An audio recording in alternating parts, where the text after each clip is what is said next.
법정에서 증언대에 선다라고 하면 거기서 무엇을 말할까요? 그것은 아마 사건 현장에 있었던 것을 본 것, 들은 것, 그리고 경험한 것을 이야기할 것입니다. 오늘 우리가 읽은 요한 1서 1장에 나온 이 말씀, 앞에 1절, 2절, 3절의 이 말씀은 바로 증언과 똑같은 말씀입니다. 이 글은 생명의 말씀에 관한 것입니다. 이 생명의 말씀은 태초부터 계신 것이요, 우리가 들은 것이요, 눈으로 본 것이요, 우리가 지켜본 것이요, 우리가 손으로 만져본 것입니다. 우리가 보고 들은 바를 여러분에게도 선포합니다. 그러니까 사도 요한은 그가 보았던 것, 들었던 것, 만져본 그것을 선포합니다. 바로 복음, 예수 그리스도입니다. 요한의 이 말씀은 그리스도를 증언하는 것이 무엇인가를 아주 정확하게 잘 표현하고 있습니다. 예수 그리스도를 전한다고 하는 것이 무엇인지 분명하게 표현해주고 있습니다. 성경은 누구든 예수 그리스도를 믿고 구원받은 사람에게는 예외 없이 반드시 해야 할 그러한 사명이 있는데 그것은 곧 예수 그리스도의 증인이 되는 것입니다. 증인이 되는 것이에요. 법정에 서서 증인되는 것처럼 세상 속에서 예수 그리스도의 증인이 되는 겁니다. 증인은 보고 듣고 경험한 것을 이야기하듯이 예수 그리스도에 관해 들은 것을, 예수 그리스도에 관해 본 것을, 예수 그리스도를 만난 것을, 예수 그리스도에 관한 경험을, 내가 경험한 그 복음을 그대로 전해주는 것, 그것이 증인의 삶을 사는 것입니다. 우리가 잘 아는 사도행전 1장 8절의 말씀이죠. 오직 성령이 너희에게 임하시면 너희가 권능을 받고 예루살렘과 온 유대와 사마리아와 땅 끝까지 이르러 내 증인이 되라. 내 증인이 되라. 이것은 우리에게 기대하시는 주님의 명령이고 우리에게 바라시는 주님의 뜻입니다. 우리는 예수 그리스도를 증거하는 증인의 삶으로 부름을 받은 것입니다. 우리가 영적으로 성숙한다, 영적으로 발돋움한다라고 하는 것은 내 삶이 그리스도를 증언하는 삶이냐로 알 수 있습니다. 영적으로 성숙한 사람은 점점 그리스도를 증언하게 됩니다. 예수 그리스도를 전하게 됩니다. 그리스도를 증언하는 삶은 성숙한 그리스도인의 아주 아름다운 모습입니다. 그것은 주님께서 기대하시고 기뻐하시고 원하시는 모습이기도 합니다. 예수 그리스도를 증언하기 위해서 우리에게 어떤 신학적인 훈련이 필요한 것은 아닙니다. 내가 그리스도를 전하기 위해서 신학교 가야 하는 것은 아닙니다. 성경 말씀에 능통해야 하는 것은 아닙니다. 그리스도를 전하는 데 중요한 것은 그리스도를 만나기만 하면 되는 것입니다. 왜냐하면 내가 만난 그리스도를 전해주면 되기 때문에 그래요. 물론 우리가 더 효율적으로 효과적으로 복음을 전하기 위해서 훈련을 받을 필요는 있습니다. 신학을 공부하면 좋습니다. 말씀을 많이 연구하면 좋습니다. 그러나 그렇게 해야 복음을 전하는 것은 아닙니다. 예수님을 만난 사람이면 누구나 다 복음을 전할 수 있어요. 왜냐하면 들은 것이 있고 본 것이 있고 경험한 것이 있기 때문에 그것을 전하는 것이 그리스도인의 증인의 삶이기 때문에 그렇습니다. 모든 그리스도인은 증인의 삶으로 부름을 받았다. 그러므로 우리에게 중요한 것은 내가 이 부르심에, 이 말씀에, 이 명령에 순종할지 안 할지 결심하는 선택입니다. 오늘 우리는 이곳에 와 주님을 예배하고 높입니다. 그러나 또한 주님의 말씀을 듣고 그렇구나, 내가 그리스도를 전해야 하는구나 라고 하는 사실을 알고 깨달아서 그 삶을 선택하는 겁니다. 내가 그리스도를 전하는 삶을 살아야지. 자, 그리스도를 전하는 전도의 삶, 증인의 삶을 산다고 할 때 우리가 생각하지 못하는 아주 중요한 것이 있습니다. 그것은 우리는 교회로서, 공동체로서 그리스도를 전한다고 하는 사실입니다. 우리는 전도한다고 할 때 개인적인 전도를 생각합니다. 우리를 개인이 전도하고 몇 명이서 같이 그룹으로 팀이 되어서 전도합니다. 그러나 교회 자체가 그리스도를 전한다고 하는 사실에 대해서는 별로 생각하지 못하고 있어요. 그러나 이것은 정말 중요한 것입니다. 자, 교회가 전혀 없는 땅에 교회가 하나 세워졌다 라고 하면 그것 자체가 그것에 세워짐으로 복음을 전하고 있는 것입니다. 우리 교회가 이곳에 세워져 있는 이유는 이 지역의 사람들에게 복음을 전하기 위한 것입니다. 교회 자체가 복음을 전합니다. 예수님은 제자들에게 분명히 말씀하셨습니다. 내가 너희를 사랑한 것 같이 너희도 서로 사랑하라. 너희가 서로 사랑하면 이로써 모든 사람이, 교회 밖의 모든 사람이 너희가 내 제자인 줄을, 그리스도를 따르는 자인 것을 알게 될 것이다. 교회의 성도들이 함께 모여 공동체를 이루고 서로 사랑하며 말씀에 따라 살아갈 때 교회 밖의 모든 사람들은 교회를 보며 그리스도를 알게 됩니다. 야, 저 사람들 봐라. 예수를 따르는 사람들이래. 저 사람들 봐라. 저게 예수 따르는 사람들이 하는 모습이구나. 저렇게 사는구나. 저 사람들은 저렇게 생각하는구나. 교회를 통해 보는 것입니다. 우리가 이 사실을 알지 못하면 우리가 교회로서 존재한다고 하는 것이 얼마나 중요한지 그 중요성을 놓치게 됩니다.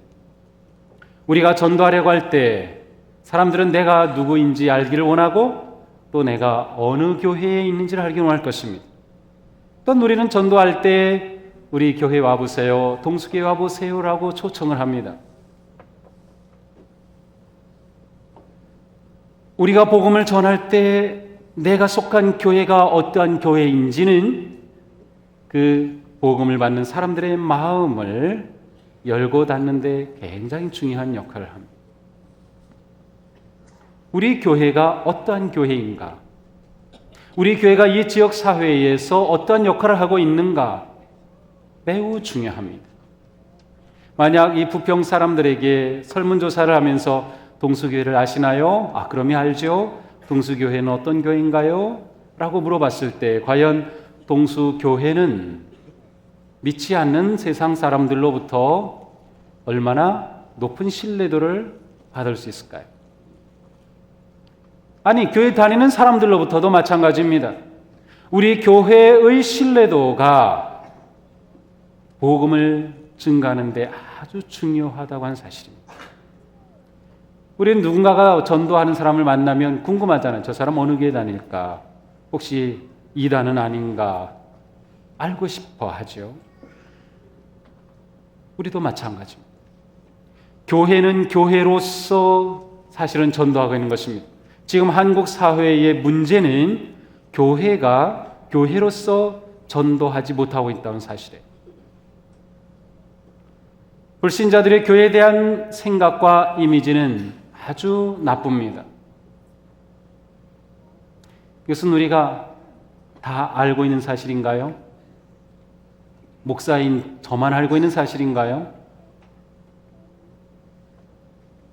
그리스도인이라고 말하는 것, 교회라고 말하는 것이 믿지 않는 사람들에게 어떤 이미지로 다가오느냐, 그것은 매우 중요해요. 그 이미지가 점점 부정적이고 나쁜 이미지일수록 복음의 문은 점점 닫힙니다. 실제로 조사를 많이 하죠. 당신이 종교가 있습니까? 없습니다. 만약 종교를 갖는다면 어느 종교를 택하겠습니까? 기독교에 대한 이미지는 아주 낮습니다. 천주교를 택하겠습니다. 불교를 택하겠습니다. 뭐 그런 사람들은 약 28, 39 정도예요. 그런데 기독교를 택하겠습니다. 그래서 14% 이하로 떨어져. 반이 안 돼요. 교회가 교회로서 전도하는 역할을 하지 못하고 있어요. 이것은 우리에게 아주 도전적이고 중요한 일입니다. 우리가 어떠한 삶을 살아가느냐 하는 것이, 그리고 교회가 사람들에게 어떠한 공동체로 비치느냐 하는 것이 미래를 결정하기 때문입니다. 교회의 미래를 결정하는 것이죠. 전문가들의 평가는 부정적입니다. 한국의 교회의 미래는 아주 어둡게 평가되고 있습니다. 그러나 우리는 이것을 뒤집을 수 있어야 합니다. 어떻게 뒤집을나요? 그것은 우리의 삶이 결정합니다. 우리의 삶. 착한 성도들이 착한 교회를 만듭니다. 성도들이 착한 삶이 사회에, 교회에 대한 좋은 이미지를 주는 것입니다. 매스컴에 떠들어 온갖 부정적이고 잘못된 것에 기독교인이라고 하는 이름이 붙어 꼬리표가 달리면 그것이 한번 나갈 때마다 얼마나 많은 사람들이 부정적인 이미지를 갖는지 몰라요. 이미 갈 때까지 다 갔어요. 우리가 어떻게 사느냐 정말 중요합니다. 내가 살아가는 일상의 삶이 교회의 모든 것을 결정한다고 하는 사실입니다. 또한 우리는 전도한다고 할 때 공동체로서 존재하는 것뿐만 아니라 개인으로서 전도를 합니다. 이것은 우리가 일반적으로 전도하는 가장 일반적인 모습이죠. 누군가에게 복음을 전하죠. 자, 내가 그리스도를 전할 때, 그리스도의 증인이 될 때, 그 사람은 내가 전하는 복음을 알고서, 아니면 내가 전하는 진리를 알고서, 내가 전하는 그리스도를 알고서 영접하는 것이 아니라 복음을 전하는 나를 알고서 반응을 하는 것입니다.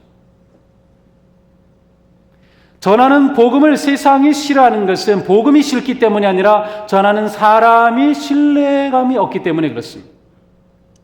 그리스도인으로서 살아가는 삶의 문제는 정말로 중요합니다. 전도라고 하는 것을 말할 때는 더더욱 중요합니다. 만약 세상에서 어떤 좋은 일이 있었어요. 우리 동네 아무개가 그런 일을 했대. 그런 사람이래. 그래? 그 사람 누구지? 네, 알고 보니까 동수교회 집사님이래. 그러면 역시 교회 다니는 사람은 다르네. 집사님이라 다르네. 그렇게 되겠죠. 나 혼자의 삶이 교회와 더 나아가서 세상과의 모든 관계에 있어서 절대적으로 중요한 역할을 합니다. 온 세상이 지금 그렇습니다. 이 세상은 점점 아주 긴밀하게 연결되어 있어요. 오늘 새벽에 있었던 일이 한국에서 다 압니다. 아프리카 어디에 있었든 유럽에 있었든 금방 다 알죠. 그렇게 정보뿐만 아니라 관계가 다 연결이 되어 있어요. 이 나비 효과라고 하는 말이 맞는 말입니다. 브라질 아마존에서 나비 한 마리가 진 그 날갯짓이 미국에 큰 폭풍을 일으킬 수도 있다는 것입니다. 나 한 사람의 착한 행동이 엄청난 전도의 폭풍을 일으킬 수 있는 겁니다. 나의 삶, 그것이 얼마나 중요한지 모릅니다. 내가 살아가는 삶이 정말 신뢰할 만한 삶이고 믿을 만한 삶이고 감동을 주는 삶이냐에 따라서 복음의 전도는 열매를 맺게 되는 것입니다. 그러므로 우리는 아주 작은 일에도 바르게 살아야 합니다. 작은 규칙도 잘 지켜야 합니다. 베드로 사도는 말씀합니다. 여러분은 인간이 세운 모든 제도에 주님을 위하여 복종하십시오. 선을 행함으로 어리석은 자들의 무지한 입을 막는 것이 하나님의 뜻입니다. 이 사회와 국가와 모든 기관이 만든 제도에 주님을 위하여 복종하라는 것입니다. 그리스도인은 법을 잘 지켜야 합니다. 그리스도인은 법을 함부로 어기는 사람이 되지 말아야 합니다. 그러한 삶이 사회에 영향을 줄 수 있어야 합니다. 인식을 줘야 됩니다. 기독교인이라면 진짜 바보처럼 법을 잘 지켜. 이렇게 돼야 됩니다. 그러나 우리 삶이 그렇습니까? 그 사람 교회 다녀? 그러면 그 사람 이거 안 먹혀. 그 사람은 원리 원칙대로 해. 법대로 사는 사람이야. 이렇게 돼야 되는 거예요. 그러나 그렇지 않은 것 같아요. 그래, 한번 해봐. 그 사람 마찬가지. 그럴까요? 우리의 생활 방식이 복음의 증언에 손상시키는 일이 있어서는 안 되겠다는 것이죠. 내 살아가는 삶이 그리스도를 욕되게 하고 내가 살아가는 삶이 복음을 욕되게 하는 일은 있어서는 안 되는 거예요. 우리가 그리스도인이라면, 우리가 하나님의 자녀라면 우리의 삶이 그리스도를 영광스럽게 하는 그러한 삶이 되어야 한다는 것입니다. 우리의 신앙 성숙의 목표는 예수 그리스도를 닮는 것입니다. 예수 그리스도를 닮는다고 하는 것은 우리의 삶을 통해 예수 그리스도를 전하는 것이죠. 예수 그리스도가 드러나는 것입니다. 내 생각과 말과 행동과 삶의 가치와 살아가는 삶의 스타일과 모든 선택이 예수 그리스도를 드러내는 것이 되어야 합니다. 우리에게 얼마나 도전적인지 모릅니다. 영적 발돋움 좋기만 한 것인가요? 정말 우리가 결단해야 할 일이고 우리가 헌신해야 할 일인 것입니다. 베드로 사도는 말씀합니다. 선행으로 어리석은 사람들의 무식한 입을 막으신다 하는 것입니다. 우리의 착한 삶이 세상의 비난을 막을 수 있는 것입니다. 우리의 착한 삶이 세상의 교회에 대한 부정적인 말을 막을 수 있는 것입니다. 우리의 착한 삶이. 그러므로 우리는 그리스도인으로서 바르게, 신실하게, 정직하게 감동을 주는 삶을 사기 위해 무진장 애를 써야 합니다. 이것이 매일매일 삶 속에 고민이 되어야 합니다. 이건 이렇게 했던 것입니다. 관행입니다. 우리 이렇게 해왔습니다. 그것에 그냥 넘어가죠. 뭔가 그 때문에 고민은 해야 되지 않겠어요? 내가 그리스도인이라면 사람들이 내 결정을 보고 내 행동을 보고 내 말을 보고 내 모습을 보며 과연 그리스도를 볼 수 있을까? 이것이 우리에게는 늘 관심이고 우리에게는 늘 고민이 되어야 하는 것입니다. 그러나 우리가 복음을 전하고 증인의 삶을 산다고 할 때 반드시 알아야 할 중요한 원리가 있습니다. 그것은 증언의 능력은 우리에게 있는 것이 아니라 주님에게 있다고 하는 사실입니다. 복음의 능력은 성령님으로부터 오는 것입니다. 법정에 선 사람이 증언을 합니다. 그러나 증언 자체는 증언일 뿐입니다. 판사가 그것에 따라서 이렇게 저렇게 유죄다 무죄다 선언하는 것으로 결정이 되는 거예요. 우리가 증인이 되어서 복음을 전할 때 그 모든 결정은 성령님께서 하시는 겁니다. 그러니까 주님은 우리가 증인이 되라고 하셨습니다. 모든 사람을 믿게 만들어라고 하진 않으셨어요. 복음을 전하는 것이 우리의 사명입니다. 주님께서 그 사람의 마음을 여시고 그 사람을 사랑하셔서 그 영혼을 구원하시는 일을 행하신다고 하는 것이죠. 그러므로 우리는 전도하면 부담을 가져요. 누군가를 끌어와야 하고 데리고 와야 하는 것으로 부담을 갖습니다. 아닙니다. 전도는 내 삶으로 그리스도를 보여주는 것입니다. 그러면 주님께서 일하시는 것이죠.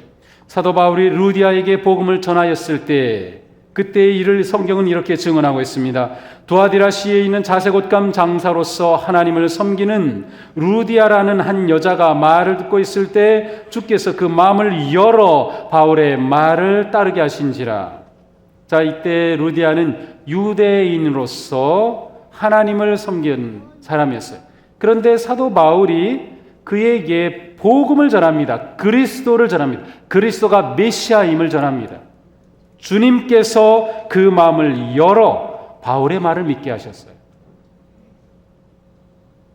우리의 증인의 삶의 능력은 성령님께 있어요. 성령님이 마음을 열어주시고 성령님이 환경을 변화시켜 주시고 성령님이 감동하시는 것, 우리를 사용하셔서, 그러니까 우리는 전하면 되는 것입니다. 그리스도를 알리면 되는 것입니다. 복음을 알려주면 되는 것입니다. 그러므로 성령님이 하시는 일을 성경은 이렇게 말합니다. 그가 와서 죄에 대하여 의에 대하여 심판에 대하여 세상을 책망하시리라. 나는 복음을 전하지만 성령님이 일하시면 그 사람이 죄를 깨닫게 되고 의로운 삶을 알게 되고 그리스도를 바라보게 되는 것이죠. 만약 우리의 힘, 우리의 설득, 우리의 변증에 의해서 누군가를 믿게 만들어야 한다면 그것처럼 어려운 것이 없을 것입니다. 그러나 주님은 우리에게 그 책임을 맡기진 않으셨어요. 우리에게는 복음을 전하는 증인의 삶을 살도록 맡기셨어요. 그러므로 우리는 마음 놓고 즐겁게 복음을 전하면 됩니다. 마음 놓고 그리스도를 알리면 되는 것입니다.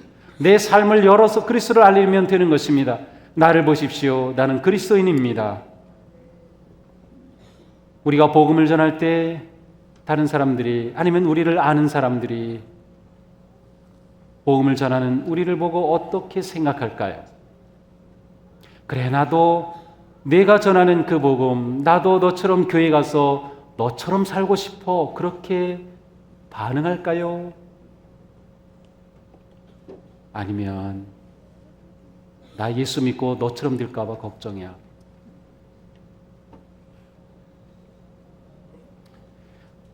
우리는 복음을 전할 때 자꾸 내 것을 봅니다.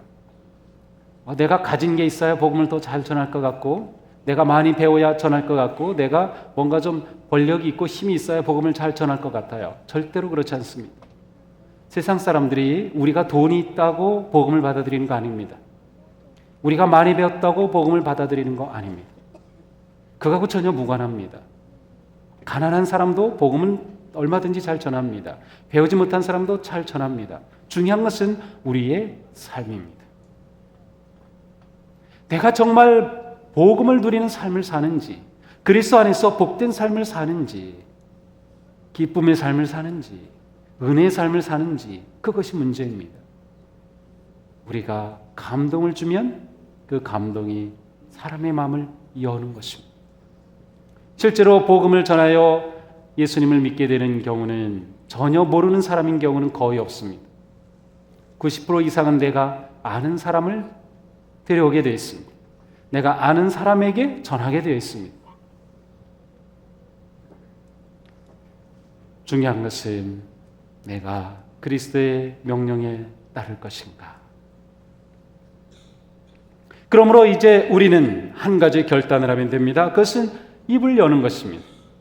입을 열기만 합니다.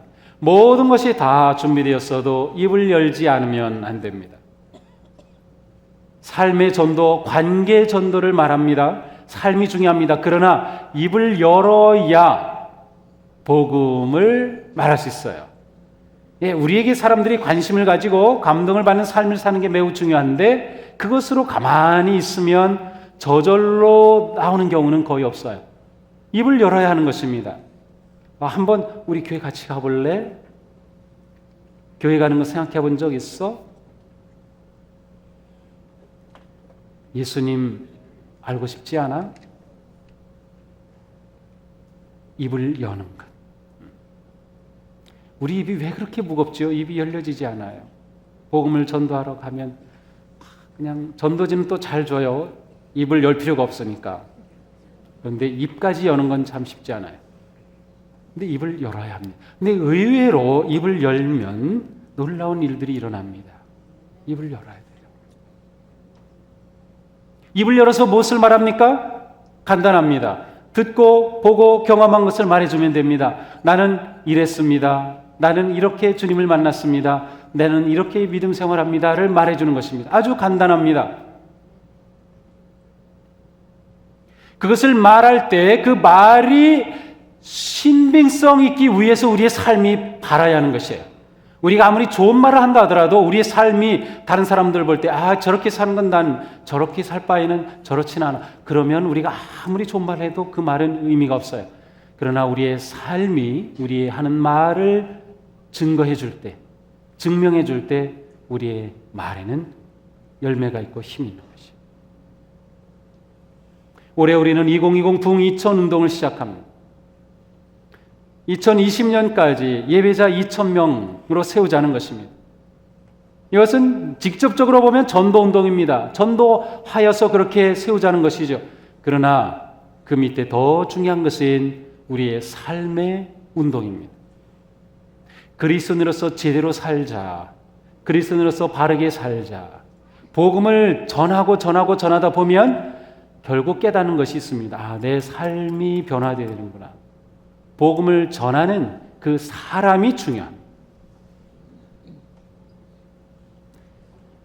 그러므로 우리가 시작한 이 운동은 우리의 삶의 변화의 운동입니다.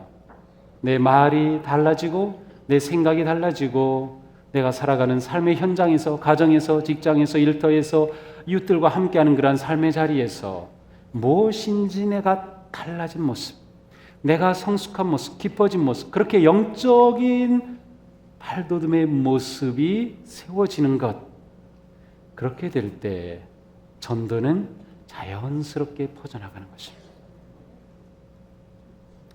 주님은 우리를 바라보고 우리에게 맡겨주셨습니다. 그리고 주님은 우리를 오히려 의지하고 계십니다. 얼마나 놀라운 일이에요. 능력의 주님이 강압적으로 사람들을 끌어오는 것이 아니라 그 놀라운 복음을 우리에게 맡기시고 우리를 의지하고 계셔요. 주님은 우리에게 맡기셨어요. 어떻습니까? 주님께서 우리에게 맡기시길 참 잘했다고 생각하도록 해드려야죠.